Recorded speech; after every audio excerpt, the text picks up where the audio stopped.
Capítulo 31. O avião espacial X-33 decolou com um ruído estrondoso, inclinando-se para o sul em direção a Roma. A bordo, Langdon ia sentado em silêncio. Os últimos 15 minutos haviam sido como um borrão. Agora que acabará de resumir para Vitória a história dos Illuminati de seu pacto contra o Vaticano, começava a se dar conta do alcance da situação. Que diabos estou fazendo? Ponderava ele. Deveria ter ido para casa quando ainda era possível.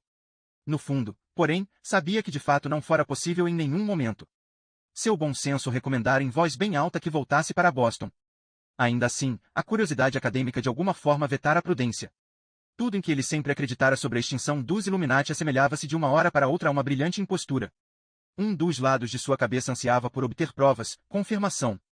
Havia também uma questão de consciência.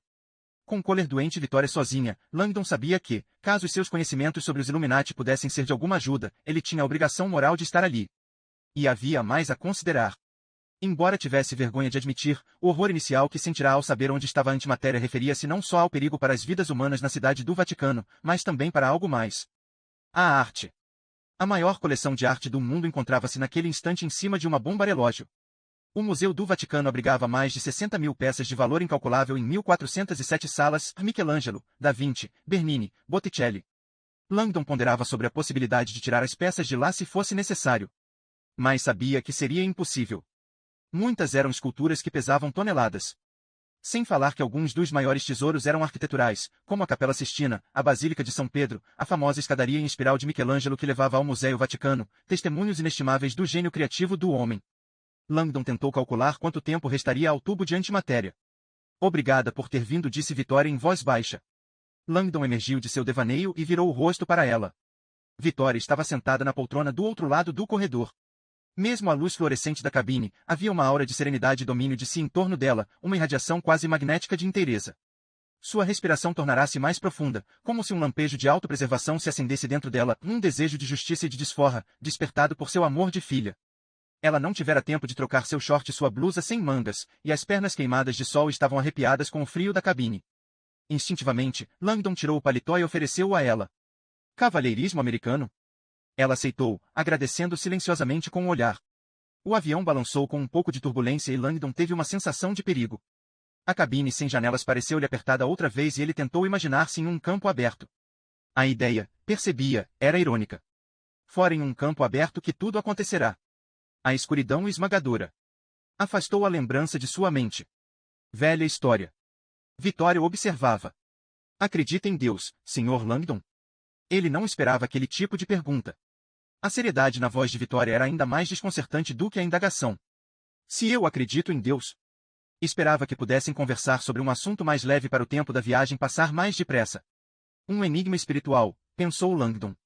É assim que meus amigos me chamam. Apesar de ter estudado religião durante anos, não era um homem religioso. Respeitava o poder da fé, a bondade das igrejas, a força que a religião dava a tantas pessoas. Entretanto, para ele, a suspensão intelectual da descrença que era imperativa se alguém verdadeiramente desejava crer havia sido sempre um obstáculo grande demais para sua mente acadêmica. Quero acreditar, ouviu-se dizendo. O tom da réplica de Vitória não dava a entender que ela estivesse fazendo qualquer julgamento ou desafio. E por que não acredita? Ele deu uma risadinha. Bem, não é assim tão fácil. Ter fé requer entrega, aceitação cerebral de milagres, como a Imaculada Conceição e a intervenção divina. E existem ainda os códigos de conduta. A Bíblia, o Corão, as escrituras budistas, em todos há exigências semelhantes e penalidades semelhantes. Determinam que se eu não viver de acordo com certo código, irei para o inferno. Não consigo imaginar um Deus que governe desta maneira. Espero que não deixe seus alunos se esquivarem de perguntas assim com tanta disfarçatez. O comentário pegou-o desprevenido. O que? Sr. Langdon, não perguntei se acredita no que o homem diz sobre Deus. Perguntei se acredita em Deus. Existe uma diferença. As escrituras sagradas são histórias, lendas e a história da busca do homem para compreender sua própria necessidade de significado. Não pedi que desse sua opinião sobre literatura. Estou perguntando se acredita em Deus. Quando se deita sob as estrelas, não sente a presença do divino? Não sente em seu íntimo que está diante da obra de Deus? Langdon refletiu um instante. Estou me intrometendo, desculpou-se ela. Não, é que... O senhor com certeza deve debater assuntos de fé com seus alunos. Sem parar. E imagino que deva fazer sempre o papel do advogado do diabo. Sempre estimulando as discussões. Langdon sorriu. Também deve ser professora. Não, mas aprendi com um mestre. Meu pai era capaz de discutir os dois lados de uma faixa de Möbius. Langdon riu, visualizando a engenhosa faixa de Möbius, um anel torcido de papel que tecnicamente possui apenas um lado. Langdon vira aquela forma pela primeira vez nos trabalhos do artista M.C. Escher. Posso lhe fazer uma pergunta, senhorita Vetra? Prefiro que me chame de Vitória. Senhorita Vetra faz com que me sinta velha. Ele suspirou intimamente, de repente se dando conta de sua própria idade. Vitória, e eu sou Robert. Você ia fazer uma pergunta. Certo. Como cientista e filha de um padre católico, o que você pensa da religião? Ela fez uma pausa, afastando uma mecha de cabelo dos olhos. Religião é como um traje ou uma língua. Gravitamos em torno das práticas com as quais fomos criados. No final, porém, todos proclamamos a mesma coisa. Que a vida tem um sentido. Que somos gratos ao poder que nos criou. A resposta intrigou Langdon. Então, está dizendo que ser cristão ou muçulmano depende do lugar onde se nasceu? Não é óbvio. Veja a difusão da religião pelo mundo afora. Quer dizer que a fé é aleatória? Dificilmente. A fé é universal. Nossos métodos específicos para compreendê-la são arbitrários. Algumas pessoas rezam para Jesus, outras vão a Meca, outras estudam partículas subatômicas. No final, estamos todos apenas buscando a verdade, aquela que é maior do que nós mesmos. Langdon desejou que seus alunos fossem capazes de se expressar com tanta clareza. Ele próprio gostaria de saber se expressar com aquela clareza. E Deus? Ele perguntou. Você acredita em Deus? Vitória ficou calada por um longo tempo. A ciência me diz que Deus tem de existir. Minha mente me diz que nunca vou compreender Deus. E meu coração me diz que não fui feita para isto. Isto é que é concisão, pensou ele. Então, acredita que Deus é fato, mas que nunca o compreenderemos. A compreenderemos, corrigiu ela, com um sorriso. Seus índios nativos tinham razão. Langdon deu uma risadinha. A Mãe Terra. Gaia. O planeta é um organismo. Todos nós somos células com diferentes finalidades. No entanto, somos entrelaçados. Servindo uns aos outros. Servindo ao todo. Ouvindo a falar, Langdon sentiu despertar dentro de si algo que não sentia há muito tempo. Havia uma limpidez cativante em seus olhos e uma pureza em sua voz. Ele se sentiu atraído. Sr. Langdon, deixe que eu lhe faça uma outra pergunta. Robert, corrigiu ele. Sr. Langdon faz com que me sinta velho. Eu sou velho. Se não se importa, gostaria de saber como se envolveu com os Illuminati? Langdon pensou um pouco. Na verdade, foi por causa de dinheiro. Vitória pareceu desapontada. Dinheiro? Consultoria, não é? Ele riu, percebendo como sua resposta fora interpretada. Não, dinheiro como moeda de um país. Enfiou a mão no bolso da calça e tirou algumas notas. Encontrou uma de $1. Fiquei fascinado com o culto quando soube que o dinheiro norte-americano traz um elemento da simbologia dos Illuminati. Vitória semicerrou os olhos, sem saber se o levava a sério ou não. Langdon passou-lhe a nota. Olhe o verso. Está vendo o sinete oficial à esquerda? Ela virou a nota. A pirâmide? É, a pirâmide. Sabe o que as pirâmides têm a ver com a história dos Estados Unidos? Vitória deu de ombros. Exato, disse Langdon. Absolutamente nada. E por que é o símbolo central do seu sinete oficial? É uma história estranha, disse Langdon. A pirâmide é um símbolo secreto que representa a convergência para cima, para a extrema fonte de iluminação. Está vendo o que aparece em cima dela? Vitória examinou a nota. Um olho dentro de um triângulo. Chama-se trinacria. Já viu esse olho dentro do triângulo em algum outro lugar? Ela ficou em silêncio um instante. Na realidade já vi, mas não sei muito bem onde. Na fachada de lojas maçônicas do mundo inteiro. O símbolo é maçônico. Na verdade, não, é dos Illuminati. Eles o chamavam de seu delta brilhante, um chamado para a mudança esclarecida. O olho significa a habilidade dos Illuminati de se infiltrarem e verem todas as coisas. O triângulo reluzente simboliza o esclarecimento, a instrução. E o triângulo é também a letra grega delta, que é o símbolo matemático de mudança. Transição. Langdon sorriu. Esqueci que estava falando com uma cientista. Então, está dizendo que o sinete oficial norte-americano é um chamado para a mudança esclarecida, que tudo vê? Que alguns chamam de nova ordem mundial. Vitória estava espantada. Examinou a nota mais uma vez. A inscrição sob a pirâmide diz Novus Ordo. Novus Ordo Seculorur, completou Langdon. Nova ordem secular. Secular, querendo dizer não religiosa? É, não religiosa. A frase não só enuncia claramente o objetivo dos Illuminati como contradiz flagrantemente a frase que está ao lado. Em Deus confiamos. Aquelas informações eram perturbadoras. Como se explica que toda essa simbologia tenha ido parar na moeda mais poderosa do mundo? Muitos acadêmicos acham que foi através do vice-presidente Henry Wallace. Ele era um maçom dos altos escalões e certamente tinha ligações com os Illuminati. Se era um membro ou estava inocentemente sob a influência deles, não se sabe. Mas foi Wallace quem vendeu o desenho do sinete oficial para o presidente. Como? Por que o presidente teria concordado em? O presidente era Franklin D. Roosevelt. Wallace simplesmente lhe disse que Novus Ordo Seclorum significava New Deal. Vitória mostrou-se cética. E Roosevelt não tinha ninguém mais que examinasse o símbolo antes de mandar o tesouro imprimi-lo? Não foi preciso. Ele e Wallace eram como irmãos. Irmãos. Deu uma conferida em seus livros de história, disse Langdon com um sorriso. Franklin D. Roosevelt era um maçom conhecido.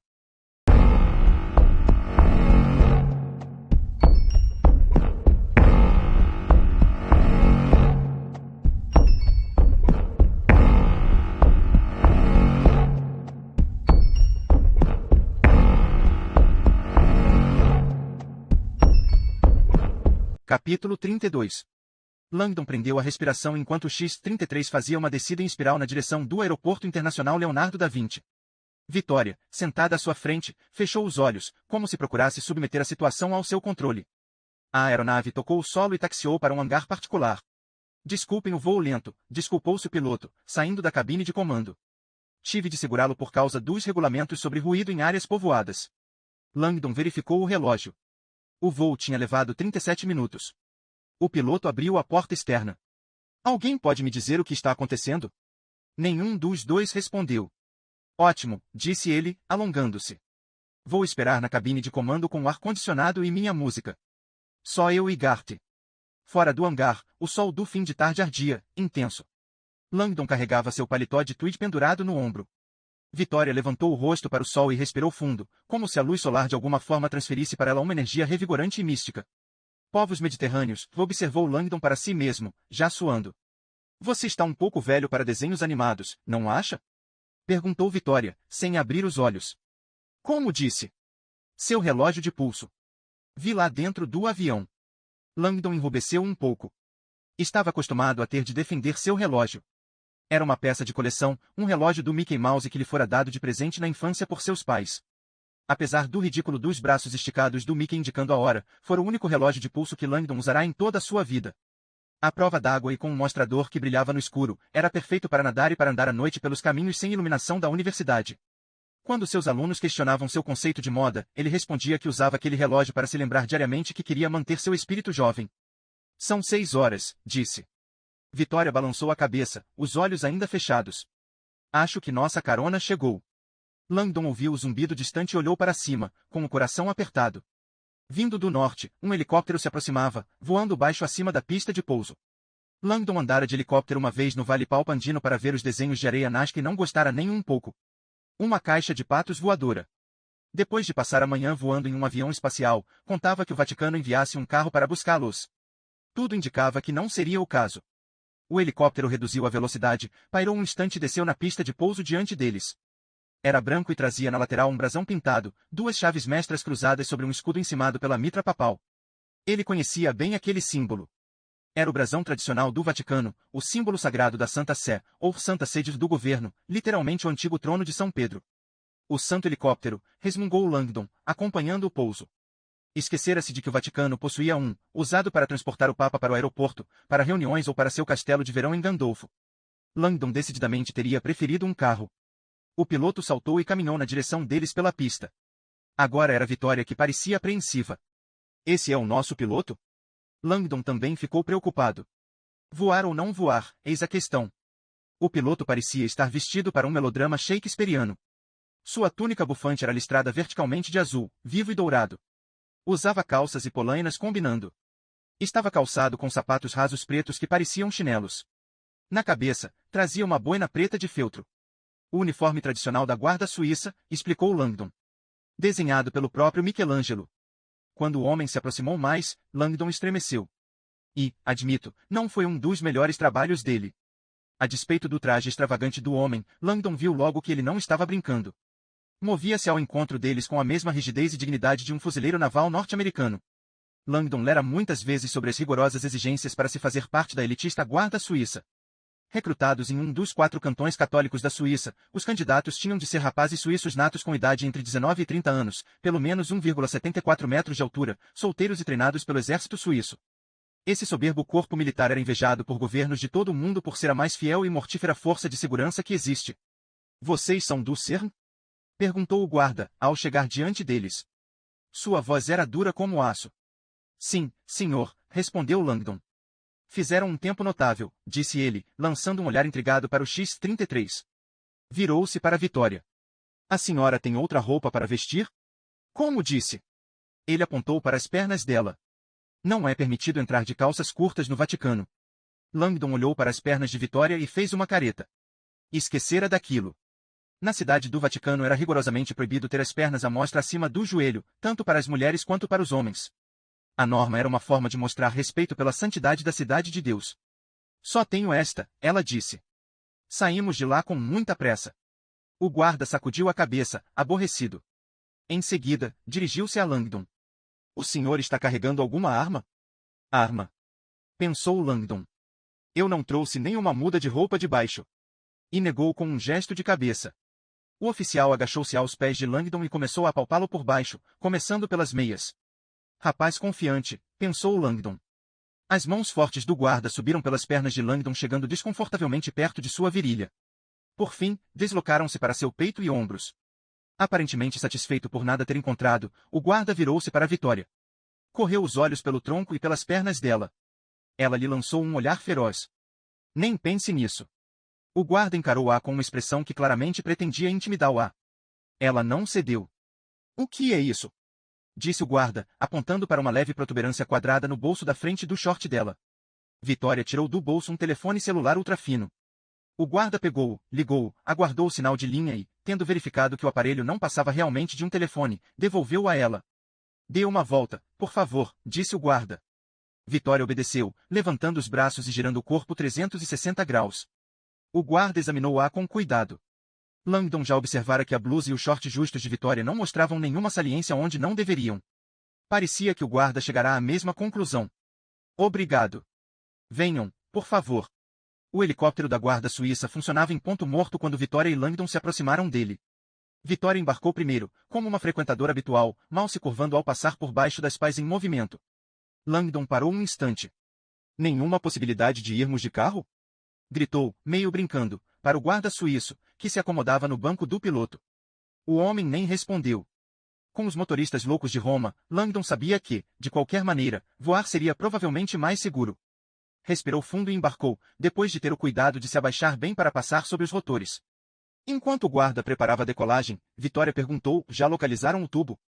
O guarda olhou para ela por cima do ombro, sem compreender. O quê? O tubo. Vocês não telefonaram para o CERN por causa de um tubo? O homem deu de ombros. Não sei sobre o que está falando. Estivemos muito ocupados hoje. Meu comandante mandou que eu viesse buscá-los. É tudo o que sei. Vitória virou-se para Langdon com o rosto inquieto. Coloquem os cintos, por favor, disse o piloto quando aumentou a velocidade do motor. Langdon procurou seu cinto de segurança e afivelou-o. Tinha a impressão de que a fuselagem diminuta encolhia à sua volta. Então, com um ronco, a aeronave subiu e inclinou-se abruptamente para o lado, descrevendo uma curva para o norte na direção de Roma. Roma, o Caput Mundi, onde César um dia reinou, onde São Pedro foi crucificado. O berço da civilização moderna. E em seu âmago, o tic-tac de uma bomba.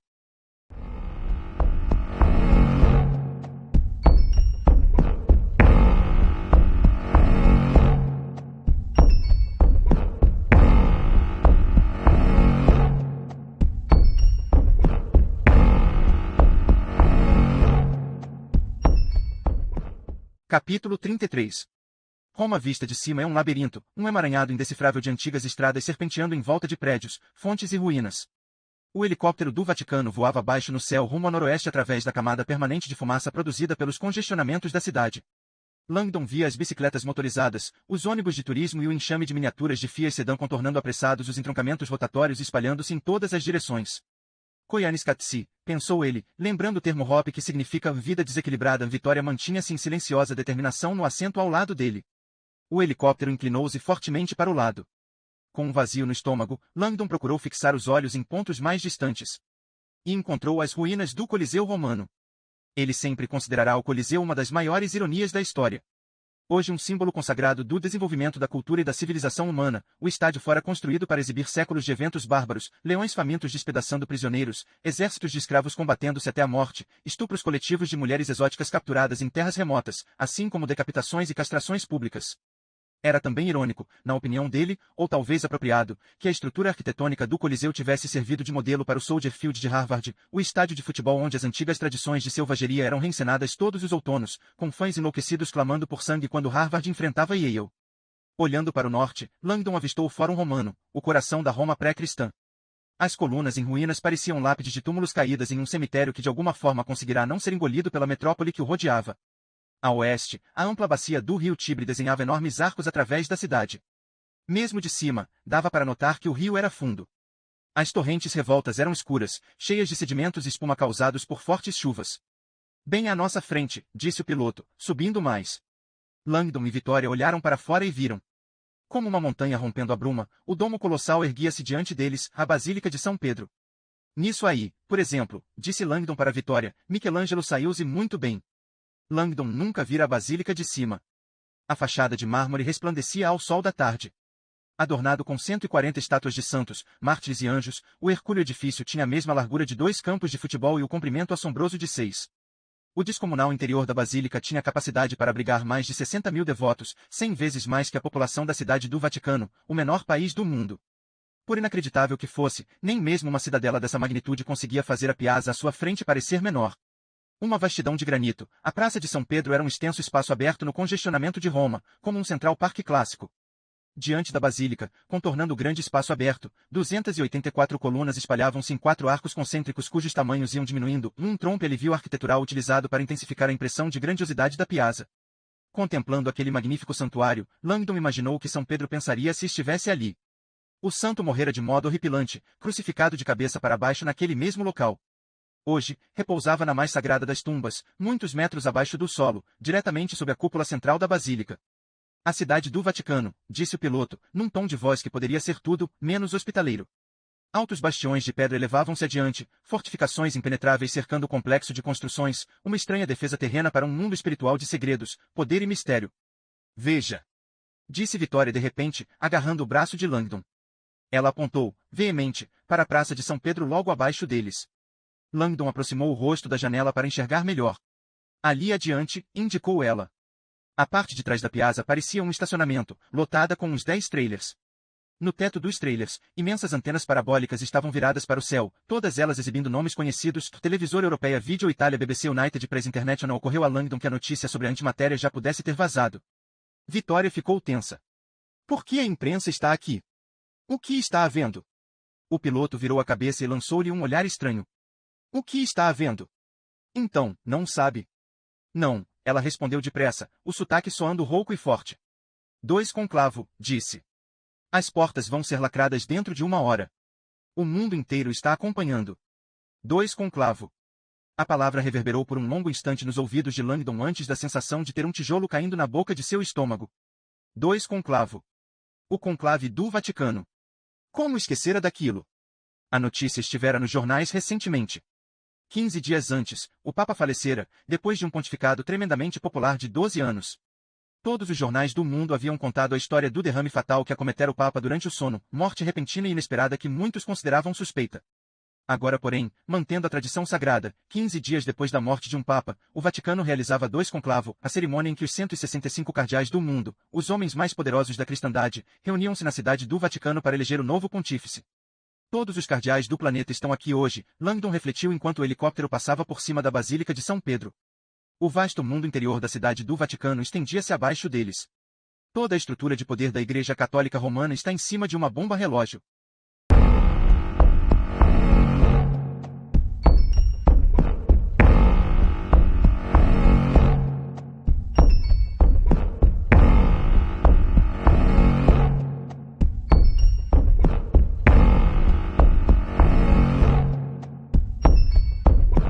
Capítulo 34. O cardeal Mortati levantou o olhar para o teto exuberante da Capela Sistina e procurou recolher-se em um momento de quieta reflexão. Nas paredes cobertas de afrescos ecoavam as vozes de cardeais de todas as nações do globo. Os homens acotovelavam-se no santuário iluminado pela luz de velas, cochichando alvoroçados e trocando opiniões em diversas línguas, as universais sendo o inglês, o italiano e o espanhol. A luz na capela era geralmente sublime, longos raios coloridos de sol cortando a escuridão como se viessem direto do paraíso, mas não hoje. Como era o costume, todas as janelas da capela haviam sido cobertas de veludo negro em função do sigilo. Assim, ninguém lá dentro podia mandar sinais ou comunicar-se de que maneira fosse com o mundo exterior. O resultado era uma profunda escuridão iluminada apenas por velas e uma luminosidade difusa que parecia purificar todos os que tocava, tornando-os imateriais, como santos. Que privilégio, pensou Mortati, eu ser o supervisor deste acontecimento santificado. Os cardeais acima de 80 anos eram considerados velhos demais para se candidatarem à eleição e não participavam do conclave, mas, aos 79 anos, Mortati era o mais velho de todos e fora designado para dirigir os procedimentos. Seguindo a tradição, os cardeais reuniam-se ali 2 horas antes do conclave para reatarem o contato com os amigos e debaterem questões de última hora. Às 7 da noite, o camarista do último papa chegava, fazia a oração de entrada e depois ia embora. Em seguida, a guarda suíça lacrava as portas, trancando todos os cardeais dentro da capela. Então, tinha início o ritual político mais secreto do mundo. Os cardeais só podiam sair depois de decidirem quem entre eles seria o novo papa. Conclave. Até o nome sugeria segredo. Conclave significava literalmente trancado à chave e os cardeais não podiam ter qualquer contato com o mundo exterior. Nada de ligações telefônicas, nada de mensagens, nada de sussurros através de portas. O conclave era um vácuo, não podia ser influenciado por nada que viesse de fora.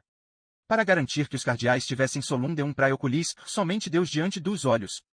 Do lado de fora da capela, naturalmente, a mídia observava e esperava, especulando qual dos cardeais seria o líder de 1 bilhão de católicos em todo o mundo. Os conclaves criavam uma atmosfera intensa, politicamente carregada e, ao longo dos séculos, haviam se tornado às vezes fatais, envenenamentos, lutas corporais e até assassinatos já haviam irrompido entre as paredes sagradas.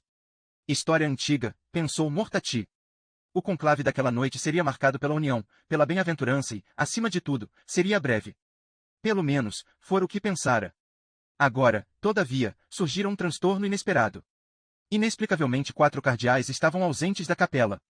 Mortati sabia que todas as saídas da cidade do Vaticano estavam guardadas e que os cardeais que faltavam não poderiam estar longe. Ainda assim, a menos de 1 hora da prece de abertura, ele se sentia desconcertado. Afinal de contas, os 4 homens não eram cardeais comuns. Eram os cardeais. Os 4 escolhidos. Como supervisor do conclave, Mortati já mandara avisar a guarda suíça através dos canais competentes, alertando-a para a ausência deles. Ainda não tivera nenhuma resposta. Outros cardeais já haviam notado a incompreensível ausência. Haviam começado os cochichos ansiosos. De todos, aqueles 4 eram os que deveriam ter sido mais pontuais. O cardeal Mortati começava a recear que a noite pudesse ser longa, afinal. Ele nem imaginava quanto.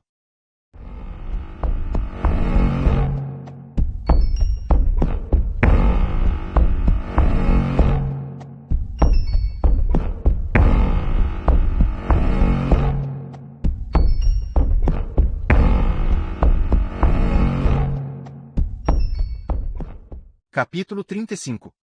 O heliponto do Vaticano, por questões de segurança ou de controle de ruído, localiza-se na extremidade nordeste da cidade do Vaticano, tão longe da Basílica de São Pedro quanto possível. Terra firma, anunciou o piloto quando pousaram. Ele saiu e abriu a porta de correr para Vitória e Langdon. Langdon desceu e virou-se para ajudar Vitória, mas ela já tinha saltado com facilidade. Todos os músculos do corpo dela pareciam estar afinados para um único objetivo, encontrar a antimatéria antes que esta deixasse um terrível legado.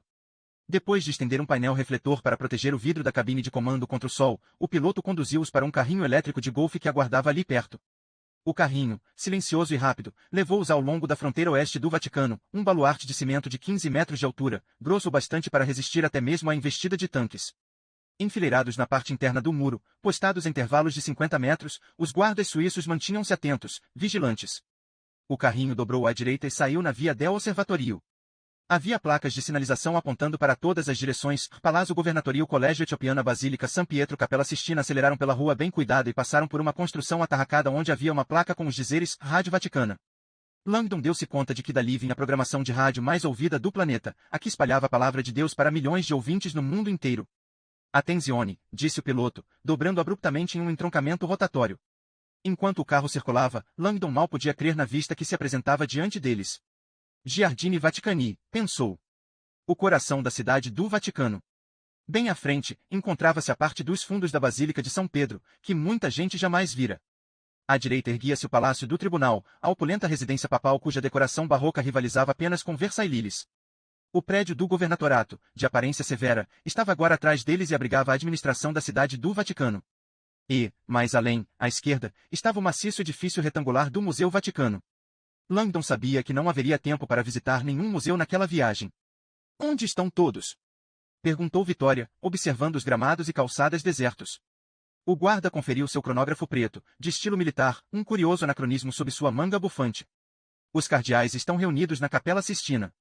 O conclave começa em menos de 1 hora. Langdon balançou a cabeça, lembrando-se vagamente que, antes do conclave, os cardeais passavam 2 horas dentro da Capela Sistina em tranquila reflexão e estabelecendo contato com seus companheiros do resto do mundo. O período de tempo tinha como finalidade renovar velhas amizades e fazer com que o processo eleitoral fosse menos acalorado. E o resto dos residentes e funcionários? Proibidos de entrar na cidade para garantir que haja sigilo e segurança até que o conclave termine. E quando termina? O guarda deu de ombros. Só Deus sabe. As palavras soaram estranhamente literais. Depois de estacionar o carrinho no vasto gramado logo atrás da Basílica de São Pedro, o guarda escoltou Vitória e Langdon por uma rampa de pedra que dava acesso a uma esplanada junto aos fundos da Basílica. Atravessaram a esplanada, aproximaram-se da Basílica e contornaram-na passando por um pátio triangular, cruzando a Via Belvedere e um conjunto de edifícios muito próximos uns dos outros. As aulas de História da Arte de Langdon haviam-lhe permitido que aprendesse italiano o suficiente para identificar a Lia Gráfica do Vaticano, o Laboratório de Restauração de Tapeçarias, a Administração do Correio e a Igreja de Santa Ana. Atravessaram mais uma pequena praça e chegaram a seu destino. O escritório da Guarda Suíça fica ao lado de Le Corpo de Vigilância, a nordeste da Basílica, em uma construção robusta, de pedra. De cada lado da entrada, como 2 rígidas estátuas, havia um guarda. Langdon teve de admitir que esses guardas não pareciam tão cômicos. Também usavam um uniforme azul e dourado, mas seguravam a tradicional espada longa do Vaticano, uma lança de 2,5 metros de comprimento com uma ponta falciforme, afiada como uma navalha, que teria sido usada para decapitar inúmeros muçulmanos na defesa dos cruzados cristãos no século XV. Quando Langdon e Vitória se aproximaram, os 2 guardas deram um passo à frente e cruzaram suas longas espadas, bloqueando a entrada. Um deles olhou para o piloto, confuso. "E pantaloni", disse, indicando o short de Vitória. O piloto fez um gesto para que os deixasse passar. 2 comandante voou-lhe Vederli súbito. Os guardas fizeram cara feia. Relutantes, afastaram-se para o lado. Dentro, o ar estava frio. Não se parecia em nada com a sede administrativa de um serviço de segurança que Langdon teria imaginado. Decorados e impecavelmente mobiliados, os corredores continham quadros que qualquer museu ficaria contente em expor em sua sala principal. O piloto apontou para uma escadaria íngreme. "Vamos descer, por favor." Langdon e Vitória desceram os degraus de mármore entre uma fileira de estátuas masculinas nuas. Todas elas usavam folhas de parreira de um material de tonalidade mais clara que o do resto do corpo. A grande castração, pensou Langdon. Foi uma das piores tragédias da arte da Renascença. Em 1857, o Papa Pio IX decidiu que a representação exata do corpo masculino poderia incitar a luxúria. Então, pegou um cinzel e um malho e decepou a genitália de todas as estátuas masculinas da cidade do Vaticano. Desfigurou obras de Michelangelo, Bramante e Bernini. Folhas de parreira feitas de gesso serviram de remendo para o estrago.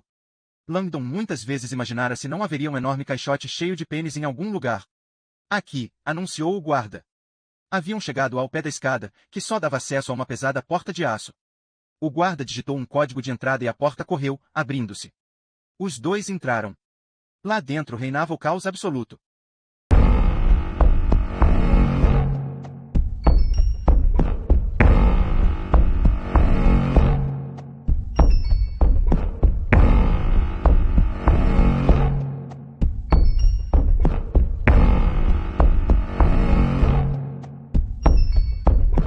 Capítulo 36. O escritório da Guarda Suíça. Langdon parou na porta, observando a colisão de séculos à sua frente. Multimídia, pensou. A sala era uma biblioteca renascentista suntuosamente decorada, com estantes de madeira marchetada, tapetes orientais e tapeçarias coloridas. Entretanto, fervilhava de equipamentos eletrônicos de última geração, computadores, faxes, mapas eletrônicos do conjunto de construções do Vaticano e televisões ligadas na CNN. Homens de calças bufantes coloridas digitavam febrilmente nos teclados dos computadores e escutavam atentos seus fones de ouvido futurísticos. "Esperem aqui", disse o guarda. Os 2 viram-no cruzar a sala e aproximar-se de um homem excepcionalmente alto e magro, vestido com um uniforme militar azul. Ele falava ao telefone celular e mantinha-se tão ereto que quase se curvava para trás. O guarda disse-lhe algo e o homem lançou um olhar para Langdon e Vitória. Cumprimentou-os com um gesto de cabeça, depois se virou de costas para eles e continuou a falar ao telefone. O guarda voltou. O comandante Olivetti vai estar com os senhores em 1 minuto. Obrigado. O guarda saiu e subiu as escadas de volta. Langdon analisou o comandante Olivetti através da sala, dando-se conta de que ele era na realidade o comandante em chefe das forças armadas de um país inteiro. Enquanto esperavam, Vitória e Langdon observavam a movimentação ao seu redor. Guardas vestidos de cores vivas andavam apressados de um lado para outro gritando ordens em italiano. Continua cercando. Um deles exclamou ao telefone.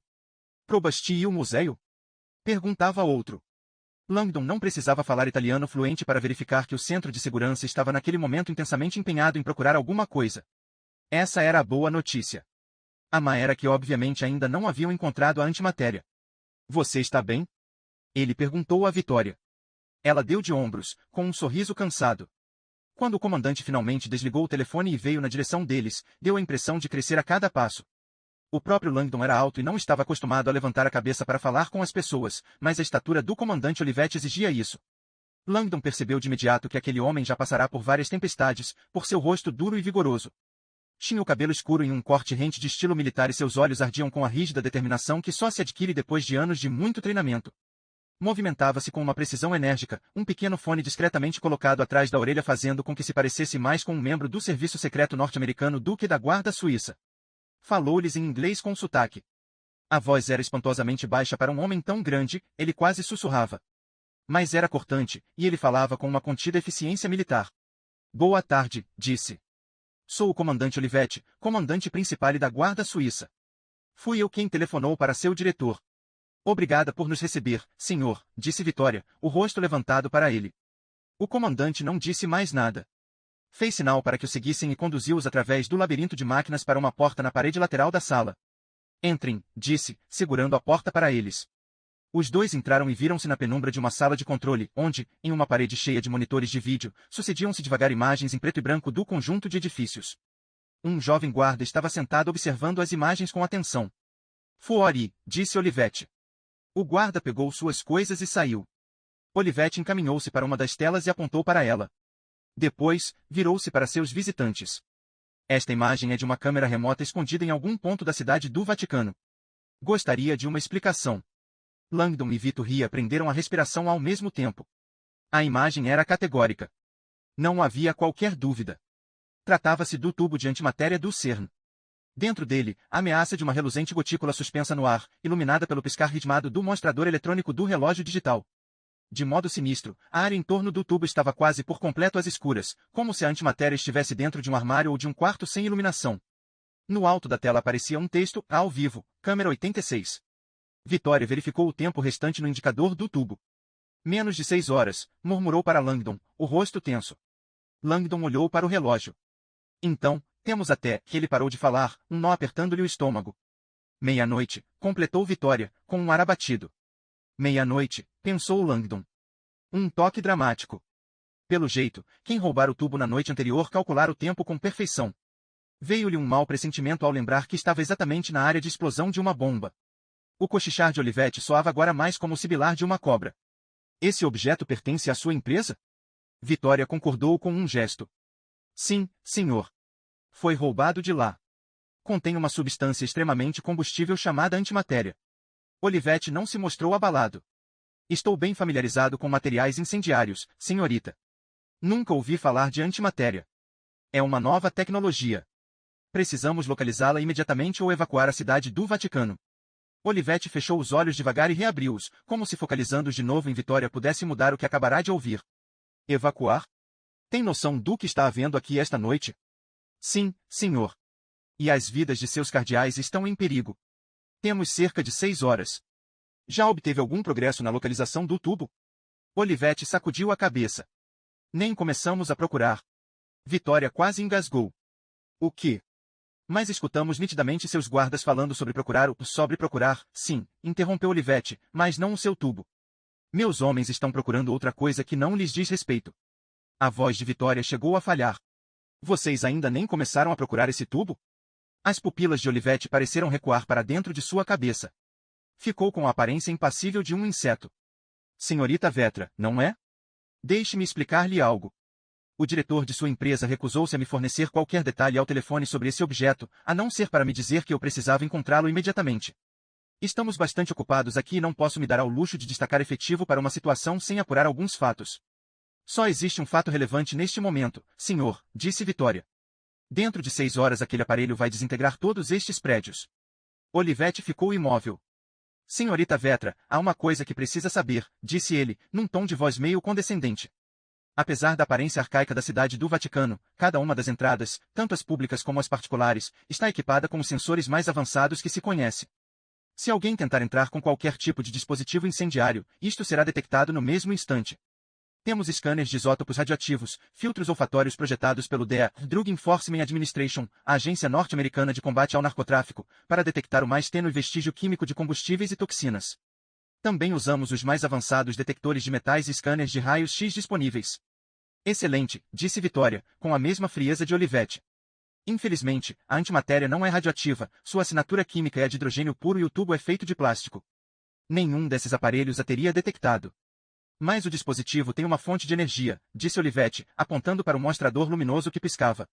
O menor vestígio de níquel-cádmio seria identificado como as baterias também são de plástico. Via-se claramente que a paciência de Olivetti estava a ponto de terminar. Baterias de plástico?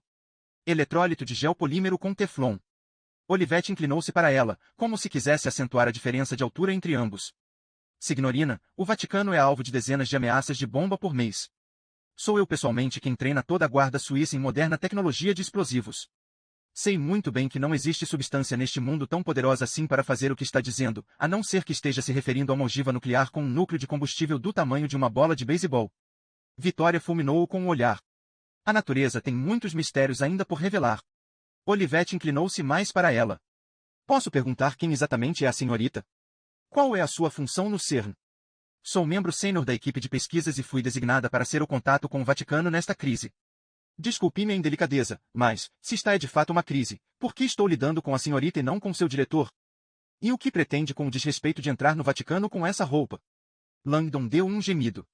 Não podia acreditar que, naquelas circunstâncias, o homem estivesse preocupado com trajes. Contudo, refletiu, se pênis de pedra podiam despertar pensamentos lascivos nos moradores do Vaticano, Vitória Vetra de short certamente seria uma ameaça à segurança nacional. Comandante Olivetti, intrometeu-se Langdon, tentando desarmar o que parecia ser uma segunda bomba prestes a explodir. Meu nome é Robert Langdon. Sou professor de estudos religiosos nos Estados Unidos e sem vínculos com o CERN. Assisti a uma demonstração dos efeitos da antimatéria e posso confirmar a afirmação da senhorita Vetra de que se trata de uma substância excepcionalmente perigosa. Temos motivos para crer que foi colocada dentro do Vaticano por representantes de um culto antirreligioso com a intenção de destruir o conclave. Olivetti virou-se, olhando Langdon de cima. Tenho aqui uma mulher de short me dizendo que uma gotinha de líquido vai explodir o Vaticano e um professor americano me dizendo que somos o alvo de um culto antirreligioso. O que afinal querem que eu faça? Encontre o tubo, disse Vitória. Agora mesmo. Impossível. Pode estar em qualquer lugar. A cidade do Vaticano é enorme. Suas câmaras não têm localizadores GPS? Não costumam ser roubadas. Levaríamos dias para localizar essa câmara. Não temos dias, replicou Vitória, inflexível. Temos 6 horas. 6 horas para quê, senhorita Vetra? A voz de Olivetti ficou alta de repente. Apontou para a imagem na tela. Até que essa contagem chegue a 0? Até que a cidade do Vaticano desapareça? Acredite, não gosto nem um pouco que alguém venha burlar meu sistema de segurança. Nem me agrada que uma geringonça dessas apareça misteriosamente dentro dos meus edifícios. Eu estou preocupado. É minha obrigação estar preocupado. Mas o que me contou é inaceitável. Langdon não se conteve, o senhor já ouviu falar dos Illuminati? A atitude glacial do comandante rompeu-se. Seus olhos ficaram brancos, como os de um tubarão pronto para atacar. Estou avisando a vocês. Não tenho tempo para isso. Então, quer dizer que o senhor já ouviu falar dos Illuminati? Os olhos de Olivetti pareciam perfurar como golpes de baioneta. Sou um defensor jurado da Igreja Católica. Claro que já ouvi falar dos Illuminati. Estão mortos há décadas. Langdon enfiou a mão no bolso e tirou o fax com a imagem do corpo marcado a fogo de Leonardo Vetra. Estendeu-o para Olivetti. Sou um estudioso dos Illuminati, disse Langdon, enquanto Olivetti examinava o papel. Estou tendo grande dificuldade em aceitar que os Illuminati ainda estejam em atividade, mas a aparência dessa marca combinada com o fato de que os Illuminati têm um conhecido pacto contra o Vaticano me fizeram mudar de ideia. Uma fraude produzida por computador. Olivetti devolveu o fax a Langdon. Este exclamou, incrédulo, fraude? Veja a simetria. O senhor melhor do que ninguém deveria reconhecer a autenticidade de... E a autenticidade é exatamente o que falta a vocês. A senhorita Vetra talvez não tenha lhe informado, mas os cientistas do CERN vêm criticando as políticas do Vaticano há anos.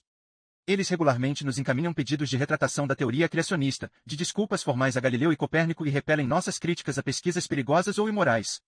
O que parece mais provável aos senhores, que um culto satânico de 400 anos tenha ressurgido com uma arma avançada de destruição em massa ou que algum engraçadinho no CERN esteja tentando acabar com um evento sagrado do Vaticano lançando mão de uma fraude bem executada. Aquela foto, disse Vitória, a voz igual a lava incandescente, é do meu pai. Assassinado. Acha que eu iria brincar com uma coisa dessas? Não sei, senhorita Vetra. O que sei é que, até conseguir algumas respostas que façam sentido, não vou acionar qualquer tipo de alarme. Vigilância e discrição são meu dever para que as questões espirituais possam ter lugar aqui com clareza de mente. Hoje mais do que nunca. Langdon disse, ao menos, então, adie o evento. Adiar? O queixo de Olivetti caiu. Que arrogância! Um conclave não é um jogo qualquer de beisebol que se pode transferir por causa da chuva. É um evento sagrado com um código e um processo rigorosos.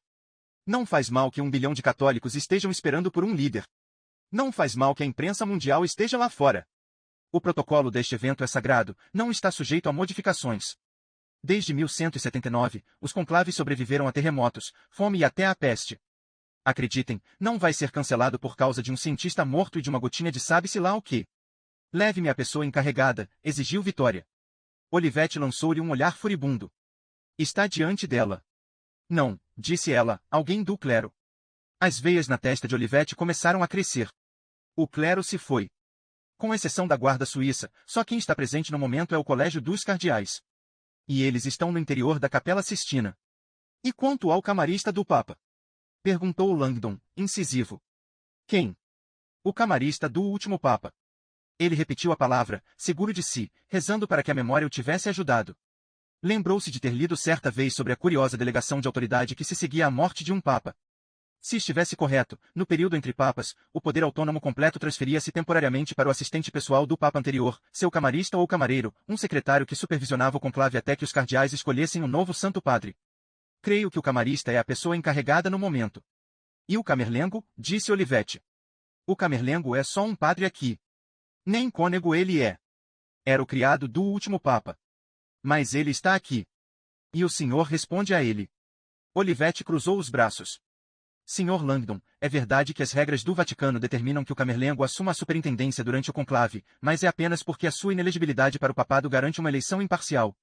É como se o seu presidente morresse e um de seus assistentes temporariamente se sentasse na sala oval. O camerlengo é jovem e seus conhecimentos sobre segurança, ou qualquer coisa relacionada a isso, são extremamente limitados. Para todos os efeitos, o responsável aqui sou eu. Leve-nos até ele, pediu Vitória. Impossível. O conclave começa dentro de 40 minutos. O camerlengo está no escritório do Papa, preparando tudo. Não pretendo incomodá-lo com assuntos de segurança. Vitória abriu a boca para responder, mas foi interrompida por uma batida na porta. Olivetti abriu-a. Um guarda em traje de gala estava do lado de fora, apontando para o relógio. PL hora, comandante. Olivetti verificou seu próprio relógio e sacudiu a cabeça, concordando. Virou-se para Langdon e Vitória como um juiz que decidisse o destino deles. Sigam-me. Saiu com eles da sala de monitoramento, cruzando o centro de segurança até um cubículo claro junto à parede do fundo. Meu escritório. Olivetti fez com que entrassem. A sala não tinha nada de especial, uma escrivaninha cheia de coisas, além de arquivos, cadeiras dobráveis e um refrigerador.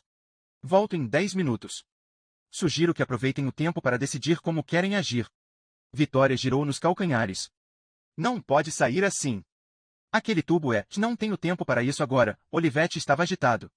Talvez tenha de prendê-los até depois do conclave, quando terei tempo. Signore, insistiu o guarda, apontando de novo para o relógio. Spasari di Capeila. Olivetti sacudiu a cabeça e dirigiu-se para a porta. Spasari di Capeila? Perguntou Vitória. Estão saindo para varrer a capela? Olivetti virou-se com um olhar penetrante. Vamos fazer uma varredura, procurar grampos, escuta eletrônica, senhorita Vetra. Por uma questão de discrição. E ele fez um gesto para as pernas dela.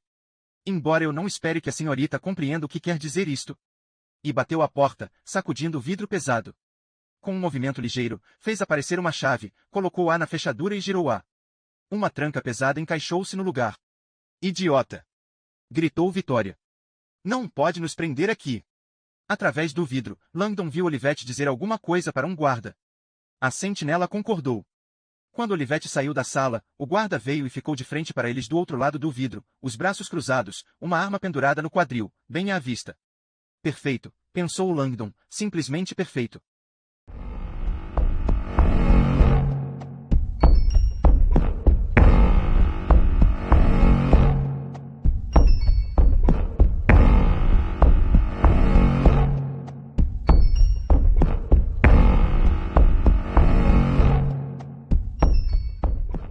Capítulo 37.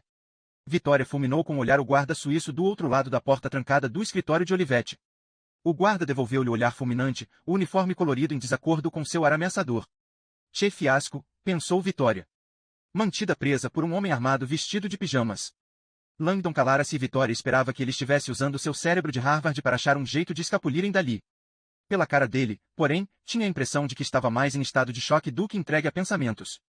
Lamentava tê-lo envolvido naquela situação. O primeiro instinto de Vitória havia sido pegar o telefone celular e ligar para Kohler, mas sabia que teria sido inútil. Primeiro, o guarda provavelmente entraria e tomaria seu telefone. Segundo, se aquele episódio de Kohler tivesse seguido o curso habitual, ele provavelmente ainda estaria incapacitado. Não que fizesse diferença. Olivette não parecia inclinado a acreditar na palavra de quem quer que fosse naquele momento. Lembre-se, disse a si mesma. Lembre-se da solução para este problema. A lembrança era um truque filosófico budista. Em vez de pedir à sua mente para procurar uma solução para um desafio potencialmente impossível, Vitória pedia-lhe que apenas se lembrasse da solução. O pressuposto de que sabia a resposta criava a disposição mental de que a resposta deveria existir, eliminando assim o conceito paralisante de desesperança. Vitória costumava utilizar aquele processo para resolver incertezas científicas, aquelas que a maioria das pessoas achava não terem solução. Naquela hora, todavia, o truque da lembrança só produzia um grande branco. Portanto, ela avaliou suas opções, suas necessidades. Precisava avisar alguém. Alguém no Vaticano precisava levá-la a sério. Mas quem? O Camerlengo? Como?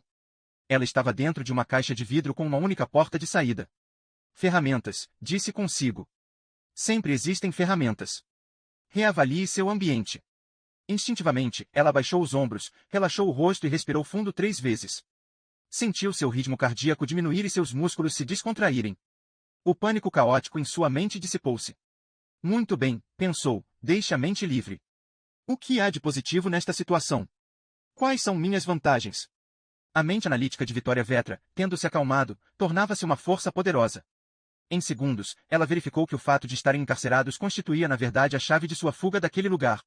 Vou dar um telefonema, anunciou, de súbito, a Langdon. Eu já ia sugerir que ligasse para Kohler, mas, Kohler, não. Outra pessoa. Quem? O Camerlengo. Você vai ligar para o Camerlengo? Como? Olivette disse que o Camerlengo estava no escritório do Papa. Certo. E você sabe o número do telefone do Papa? Não.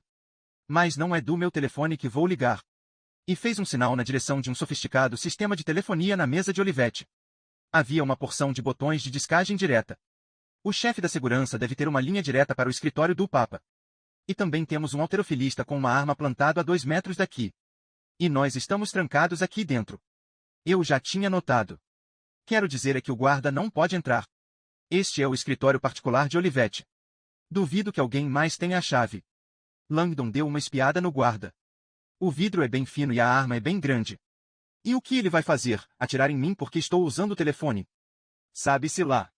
Este lugar é bem esquisito, e do jeito que as coisas vão, ou isso, disse Vitória, ou podemos passar as próximas 5 horas e 48 minutos na prisão do Vaticano.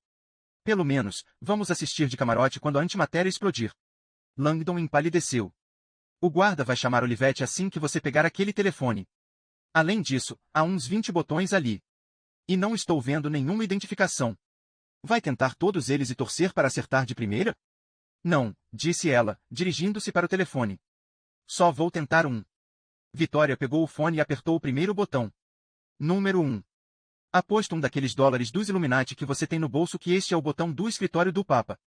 O que mais teria importância prioritária para um comandante da guarda suíça? Langdon não teve tempo de responder. O guarda lá fora começou a bater no vidro com a coronha de sua arma. Fazia sinal para que ela largasse o telefone. Vitória piscou para ele. O guarda pareceu inflar de tanta raiva. Langdon afastou-se da porta e falou com Vitória. É bom você estar certa, porque esse sujeito não está muito satisfeito. Droga! Disse ela, escutando. Uma gravação. Gravação? Perguntou Langdon.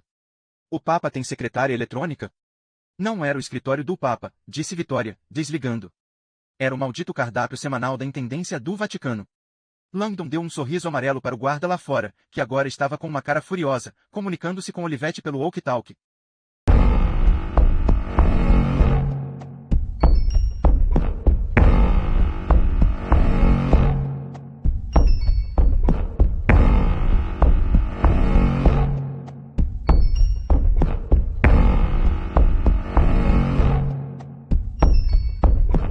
Capítulo 38. A mesa telefônica do Vaticano localiza-se no Ufficio di Comunicazione, atrás do Correio do Vaticano.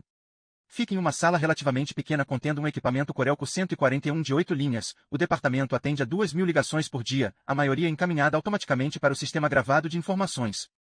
Naquela noite, o único telefonista de plantão estava sentado sossegadamente tomando sua xícara de chá. Sentia-se orgulhoso por ser um dos poucos funcionários autorizados a permanecer dentro do Vaticano durante o conclave. É claro que a honra ficava de certa forma abalada pela presença dos guardas suíços rondando sua porta. Uma escolta para ir ao banheiro, pensou ele. Ah, as indignidades que somos obrigados a aturar em nome do Santo Conclave. Felizmente, as chamadas até então haviam sido poucas. O que talvez não fosse tão bom assim. O interesse mundial pelos negócios do Vaticano diminuíra nos últimos anos, o número de ligações da imprensa fora menor e até os malucos não ligavam mais com tanta frequência. A Secretaria de Imprensa esperava que houvesse um alvoroço mais festivo em torno do acontecimento da noite. Entretanto, lamentavelmente, embora a Praça de São Pedro estivesse cheia de carros de reportagem, aparentemente a maioria dos furgões pertencia à imprensa italiana ou europeia. Só um pequeno número de redes internacionais estava presente e, sem dúvida, haviam enviado apenas seus jornalistas secundari. O telefonista pegou sua caneca e conjeturou se a noite seria longa. Até meia-noite, mais ou menos, calculou ele. Hoje em dia, muita gente bem informada já sabia quem era o favorito para se tornar papa muito antes de o conclave se reunir, de modo que o processo acabava sendo mais um ritual de 3 ou 4 horas do que propriamente uma eleição. Claro que dissensões de última hora podiam prolongar a cerimônia pela madrugada fora ou além. O conclave de 1831 durará 54 dias. Mas não o de hoje, disse consigo. Falava-se que este conclave seria uma vigília de fumaça. Os pensamentos do telefonista evaporaram-se com o zumbido de uma linha interna em seu painel. Olhou para a luz vermelha piscando e coçou a cabeça. Que coisa estranha, pensou. A linha 0. Quem será que está ligando daqui de dentro para o telefonista de informações? E quem é que ainda está aqui dentro, afinal? Cidade Vaticano, prego? Disse ele, atendendo. A voz que estava na linha falava um italiano rápido. O telefonista reconheceu vagamente o sotaque como sendo o que era comum aos guardas suíços, italiano fluente com leve influência franco-suíça. Aquela pessoa, porém, decididamente não pertencia à guarda suíça. Ao ouvir a voz da mulher, o telefonista levantou-se de um pulo, quase derramando seu chá. Verificou o painel outra vez. Não se enganara. Era uma extensão interna. A ligação vinha de dentro. Não era possível, algo estava errado. Uma mulher dentro da cidade do Vaticano? Hoje. A mulher falava depressa e furiosamente. O telefonista passará tempo suficiente naquele trabalho para saber quando estava lidando com um paso. Aquela mulher não parecia maluca. Seu tom era urgente, mais racional, calmo e eficiente. Ele escutou o pedido dela, aturdido. 2 Camerlengo? Disse o telefonista, ainda tentando descobrir de onde estaria vindo a ligação. Não posso completar, sim, sei que ele está no escritório do Papa, mas quem é a senhora, mesmo? E quer avisar a ele que o homem escutava, cada vez mais desconcertado. Todos em perigo? Como? E de onde está chamando? Talvez seja melhor entrar em contato com a guarda sul. O telefonista parou no meio da frase. Onde é que a senhora está? Onde? Ele escutou, atônito, depois tomou uma decisão. Aguarde um pouco, por favor, disse, colocando a mulher na espera antes que ela pudesse responder. Em seguida, ligou para a linha direta do comandante Olivetti. Não é possível que a mulher esteja realmente A ligação foi atendida de imediato. Per ele amore di Dio. A voz feminina conhecida gritou. Faça a bendita ligação. A porta do centro de segurança da guarda suíça abriu-se com um silvo. Os guardas abriram caminho quando o comandante Olivetti entrou na sala como um foguete. Chegando à porta de seu escritório, constatou que o guarda no walkie-talkie acabará de lhe contar. Vitória Vetra estava de pé diante da mesa dele falando em seu telefone particular. Che Coglionite é aquesta, pensou ele. Lívido, aproximou-se, enfiou a chave na fechadura e abriu a porta, perguntando, o que está fazendo? Vitória ignorou. Sim, dizia ela ao telefone. E tenho de prevenir. Olivetti arrancou o telefone da mão dela e colocou-o no próprio ouvido. Quem diabos está falando? Em uma fração de segundo, a postura rígida de Olivetti desfez-se repentinamente. Sim, Camerlengo, disse ele.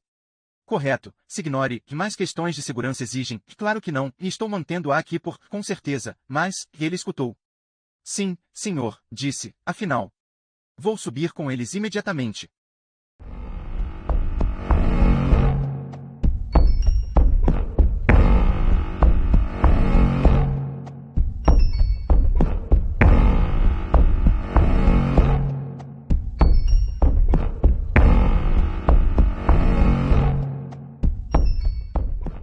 Capítulo 39. O Palácio Apostólico consiste em um aglomerado de prédios situados perto da Capela Sistina, no ângulo nordeste da cidade do Vaticano. Com uma ampla vista da Praça de São Pedro, o palácio abriga não só os apartamentos papais como o escritório do Papa. Vitória e Langdon seguiram calados o comandante Olivetti por um longo corredor rococó, os músculos do pescoço dele pulsando de raiva. Depois de subir 3 lances de escada, entraram em um grande vestíbulo meio imerso na penumbra. Langdon mal acreditava nas obras de arte que via nas paredes, bustos, tapeçarias e baixorrelevos em perfeito estado de conservação, obras que valiam centenas de milhares de dólares. Ao cruzarem o vestíbulo, passaram por uma fonte de alabastro. Olivetti dobrou à esquerda e, em um vão, deram com uma das maiores portas que Langdon já vira. Ofício de Papa, declarou o comandante, com um olhar corrosivo para Vitória. Ela não hesitou, adiantou-se e bateu com força na porta. O escritório do Papa, Langdon repetiu mentalmente, com dificuldade para se conscientizar de que estava à porta de uma das salas mais sagradas da religião mundial. Avante! Alguém disse lá dentro. Quando a porta se abriu, Langdon teve de proteger os olhos com as mãos. A luminosidade do sol era ofuscante. Devagar, a imagem à sua frente entrou em foco. O escritório do Papa lembrava mais um salão de baile, o piso de mármore vermelho estendia-se até as paredes enfeitadas com afrescos de cores vivas. Um lustre colossal pendia do teto e uma série de janelas em arco oferecia um panorama deslumbrante da Praça de São Pedro banhada de sol. Meu Deus, pensou ele. Isto é que é um quarto com vista. Na extremidade oposta do aposento, em uma escrivaninha de madeira entalhada, um homem estava sentado escrevendo energicamente. Avanti, repetiu ele, pousando a caneta e fazendo sinal para que se aproximassem. Olivetti foi na frente, com seu passo militar. Signore, disse ele, desculpando-se, no roupo tuto. O homem interrompeu, levantou-se e estudou os 2 visitantes. O Camerlengo não tinha nada da imagem dos frágeis e beatíficos homens idosos que Langdon costumava imaginar circulando pelo Vaticano. Não trazia rosários ou pingentes. Nem usava uma daquelas túnicas pesadas. Estava vestido com uma batina preta simples que ampliava a solidez de sua substancial constituição física. Deveria estar com quase 40 anos, uma criança para os padrões do Vaticano. Seu rosto era surpreendentemente bonito, com bastos cabelos revoltos e olhos verdes quase radiantes que brilhavam como se fossem acesos e movidos pelos mistérios do universo. Mais de perto, porém, Langdon viu naqueles olhos uma profunda exaustão, como a de uma pessoa que tivesse acabado de viver os dias mais difíceis de sua vida. Sou Carlo Ventresca, disse, em inglês perfeito. O Camerlengo do último Papa. Sua voz era despretensiosa e amável, com apenas um ligeiro sotaque italiano. Vitória Vetra, disse ela, dando um passo à frente e estendendo-lhe a mão. Obrigada por nos receber. O rosto de Olivetti crispou-se quando o Camerlengo apertou a mão de Vitória. Este é Robert Langdon, disse Vitória, um historiador de religiões da Universidade de Harvard. Padre, disse Langdon, pronunciando o melhor possível seu italiano. E curvou a cabeça ao estender a mão. Não, não, insistiu o Camerlengo, fazendo Langdon levantar o corpo. O escritório de Sua Santidade não me torna santo. Sou apenas um padre, um camarista servindo em uma hora de necessidade. Langdon endireitou o corpo. Por favor, disse o Camerlengo, sentem-se todos. Dispôs algumas cadeiras em torno de sua mesa. Langdon e Vitória sentaram-se, Olivetti preferiu ficar de pé. O Camerlengo sentou-se em sua cadeira diante da escrivaninha, entrelaçou as mãos, suspirou e olhou para seus visitantes. Signore, disse Olivetti, o traje da moça é culpa minha. A roupa dela não é o que me preocupa, replicou o camerlengo, a voz revelando que estava fatigado demais para ser incomodado.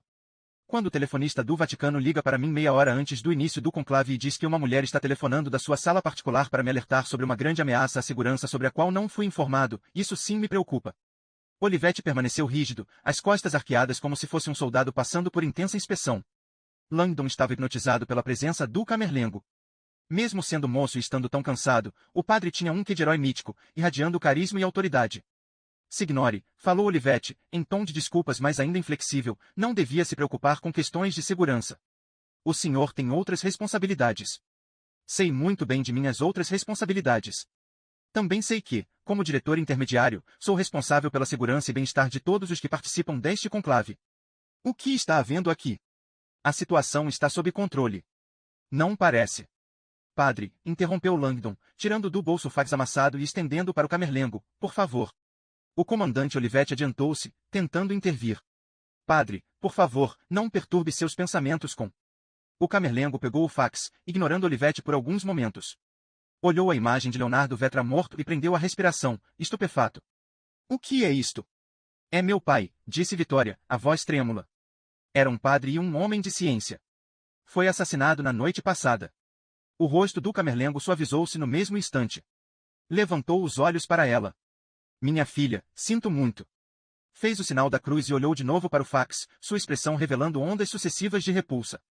Quem faria? E essa queimadura no... O camerlengo parou de falar, apertando os olhos para enxergar a imagem mais de perto. Está escrito Illuminati, disse Langdon. O senhor de certo conhece o nome. Uma estranha sombra passou pelo rosto do camerlengo. Já ouvi o nome, sim, mas os Illuminati mataram Leonardo Vetra para roubar uma nova tecnologia que ele estava... Signore, apartou Olivetti. Isso é um absurdo. Os Illuminati. É evidente que se trata de alguma fraude sofisticada. O camerlengo pareceu ponderar as palavras do comandante. Depois, virou-se e contemplou Langdon com tanta intensidade que ele sentiu o ar lhe fugir dos pulmões. Senhor Langdon, passei toda a minha vida na Igreja Católica. Conheço bem as histórias dos Illuminati e a lenda das marcações a fogo. Ainda assim, devo preveni-lo de que sou um homem do presente. O cristianismo já tem inimigos demais, não precisamos ressuscitar os fantasmas. O símbolo é autêntico, afirmou Langdon, de modo um pouco mais defensivo do que pensou. Inclinou-se para a mesa e girou o papel. O camerlengo ficou calado quando viu a simetria. Nem os computadores modernos, acrescentou Langdon, conseguiram criar um ambigrama simétrico dessa palavra. O camerlengo cruzou as mãos e não disse nada por alguns instantes. Os Illuminati estão mortos, disse finalmente. Há muito tempo. É fato histórico. Langdon assentiu. Ontem, eu teria concordado com o senhor. Ontem. Antes da série de acontecimentos de hoje. Acredito que os Illuminati tenham ressurgido para cumprir um antigo pacto. Perdoe-me, meus conhecimentos de história estão enferrujados. Que antigo pacto é esse? Langdon respirou fundo. A destruição da cidade do Vaticano. A destruição do Vaticano? O camerlengo estava mais confuso do que assustado. Mas isto seria impossível. Vitória sacudiu a cabeça. Sinto muito, mas ainda não acabamos de lhe dar as mais notícias.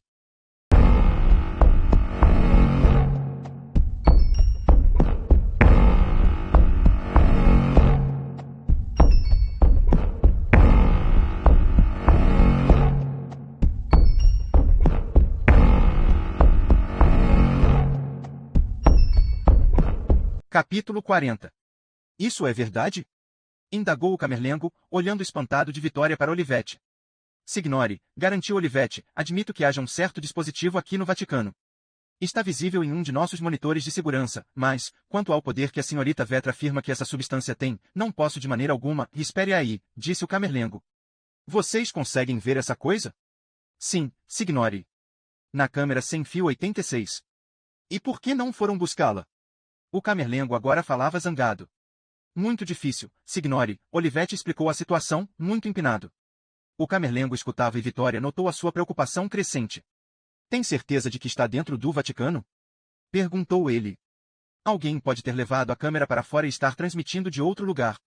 Impossível, disse Olivetti. Nossos muros externos são blindados eletronicamente para proteger nossas comunicações internas. Esse sinal só pode estar vindo de dentro, ou não o estaríamos recebendo. E suponho, continuou o camerlengo, que vocês estejam procurando essa câmera perdida com todos os recursos disponíveis? Olivetti sacudiu a cabeça. Não, Signore. Localizar aquela câmera poderia levar centenas de homens-chora. Temos várias outras preocupações de segurança no momento e, com todo o respeito à senhorita Vetra, essa gotícula de que ela fala é muito pequena. Não pode ser tão explosiva quanto ela alega. A paciência de Vitória evaporou-se. Aquela gotícula é suficiente para arrasar a cidade do Vaticano. Será que não escutou nenhuma palavra do que eu disse? Minha senhora, disse Olivetti, a voz dura como aço, tenho vasta experiência em explosivos. Sua experiência está obsoleta, revidou ela, igualmente dura. Apesar da minha roupa, que vejo que o senhor acha inconveniente, sou uma física de nível sênior na instituição de pesquisas subatômicas mais avançada do mundo. Fui eu quem projetou pessoalmente o recipiente da antimatéria que impede o aniquilamento imediato daquela amostra. E estou avisando ao senhor que, a menos que encontre aquele tubo nas próximas 6 horas, seus guardas não terão nada para proteger no próximo século a não ser um grande buraco no chão. Olivetti girou nos calcanhares e encarou o Camerlengo, seus olhos de inseto fuzilando de raiva. Signore, não posso, em sã consciência, permitir que isto se prolongue. Seu tempo está sendo desperdiçado por impostores. Os Illuminati. Uma gotinha que vai destruir tudo? Basta, declarou o Camerlengo. Pronunciou a palavra em voz baixa e no entanto ela pareceu ecoar pelo aposento. Depois, ficou em silêncio. E então continuou, em um sussurro. Perigoso ou não, Illuminati ou não, o que quer que seja, este objeto não deveria estar dentro do Vaticano. Muito menos na véspera do conclave. Quero que seja encontrado e retirado daqui. Organize uma busca imediatamente. Olivetti não desistiu. Signore, mesmo que utilizemos todos os guardas para fazer uma busca geral em todos os prédios, levaria dias para encontrarmos essa câmera. Além disso, depois de falar com a senhorita Vetra, mandei um dos meus guardas procurar em nosso mais avançado guia de balística qualquer referência a essa substância chamada antimatéria. E ele não encontrou nada, nem uma citação sequer. Nada. Idiota arrogante, pensou Vitória. Um guia de balística? Que tal uma enciclopédia? Na letra A. Olivetti continuava falando. Signore, se está sugerindo uma busca a olho nu na cidade do Vaticano inteira, então preciso protestar. Comandante, a voz do Camerlengo fervia de irritação. Tenho de lembrar-lhe que, quando se dirige a mim, está se dirigindo a este cargo. Percebo que o senhor não está levando a sério a minha posição. Mesmo assim, pela lei, sou eu quem decide. Se não me engano, os cardeais encontram-se agora seguros dentro da Capela Sistina e as suas preocupações com a segurança são mínimas até o encerramento do conclave. Não compreendo por que reluta em procurar esse objeto. Se não o conhecesse, diria que está submetendo este conclave a um perigo internacional. Olivetti respondeu com desdém. Como ousa? Servi seu papa durante 12 anos. E o papa antes dele durante 14 anos. Desde 1438, a guarda suíça. O walkie-talkie no cinto de Olivetti emitiu um chamado alto, interrompendo-o. Comandante? Olivetti agarrou e apertou o botão do transmissor. Santo occupator. Cosa voi? Scusi, disse o guarda suíço ao rádio. Aqui é do setor de comunicações. Achei que o senhor gostaria de ser informado de que recebemos uma ameaça de bomba. Olivetti não demonstrou qualquer interesse. Então, resolvam isso. Sigam os procedimentos de sempre e façam o relatório. Foi o que fizemos, senhor, mas o homem que ligou, o guarda fez uma pausa. Eu não queria incomodá-lo, comandante, mas ele mencionou a substância que o senhor me pediu para pesquisar. Antimatéria. Todos na sala se entreolharam. Ele mencionou o que? Gaguejou Olivetti.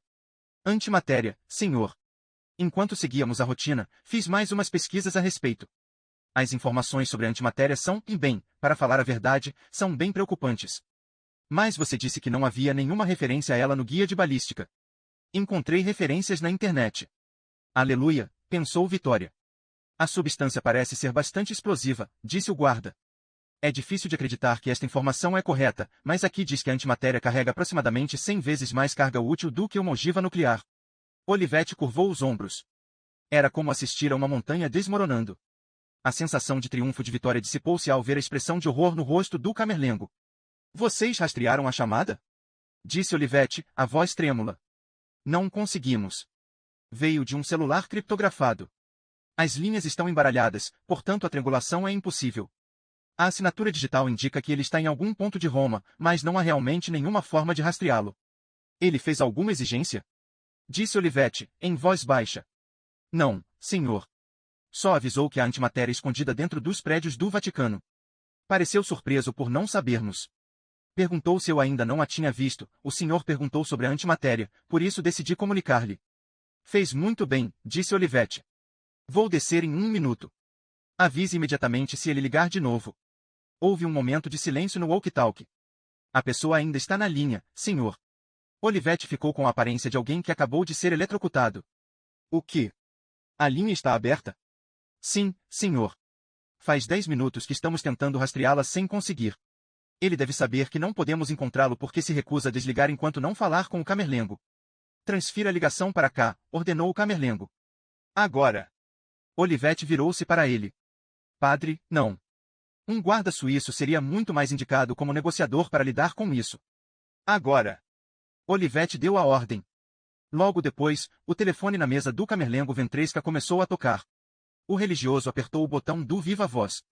Quem, em nome de Deus, você pensa que é?